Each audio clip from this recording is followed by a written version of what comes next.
madaxweynaha dowlad goboleedka galmudug Axmed Ducaale Geelle Xaaf oo TV-ga Universal kula hadlay magaalada Nairobi ayaa wuxuu ka hadlay dilka 10 qof oo habeenkii xalay ahaa siyaabo kala duwan uga dhacay magaalada Gaalkacyo.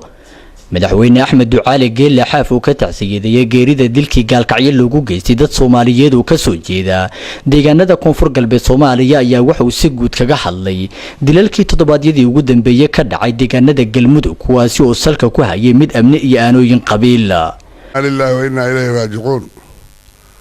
آدي وحان وقتي إنسان وقحنا حيالها أوجبكا أو دلك يدبعتها كسر لعبتي قلمدك قارهان مقالة قالكاية مقالة قالكاية فرتك وشغل صونا في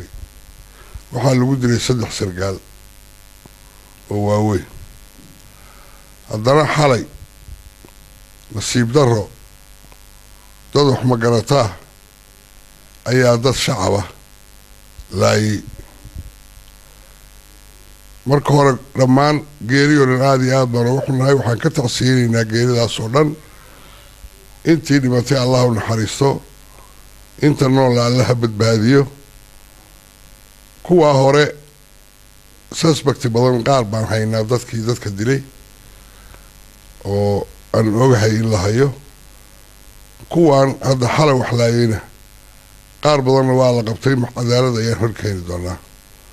sida ugu dhaqsaha badan xagga dhuusamareeb wixii ka dhacay ayagana aad iyo aad baan ugu xunahay mid wax ma garataa oo runtii aan nin aan haysan wax position ayuu ahaa ninkii yiri dadku magaalada ka baxo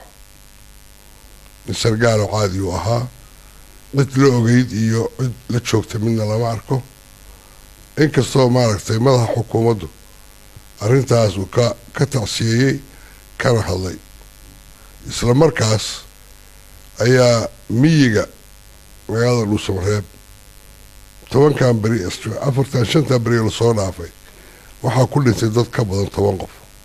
madaxweynaha galmudug Axmed Ducaale Geelle Xaaf wuxuu kale uu sheegay in muddadii uu joogay maamulkiisa ay xasilooni ka jirtay galmudug balse toddobaadyadii ugu dambeeyay dhacdooyin ay ka dhaceen galmudug dadka ka dambeeyana ay horkeeni doonaan cadaaladda isagoo shacabka galmudug ugu baaqay inay ka shaqeeyaan nabadgelyada deegaanada uu ka arrimayo maamulkiisa. annagu aad iyo aad baan labadaas sano u ladnayn xagga amniga iyo nabadgelyada waxaad moodaa in la soo galay ilaahay anaga najeeyay waxaan soo galay waana dadaalayna dadka dambiilayaashana waxaan aad iyo aad uga shaqeynaynaa in la soo qabto oo cadaaladda la geeyo horena waa u sameynay haddana waa sameyn doonaa haddii wax siyaadahi yimaadaan oo sidaan oo kale wax soo kordhaan dadka waa la wacyigeliyaa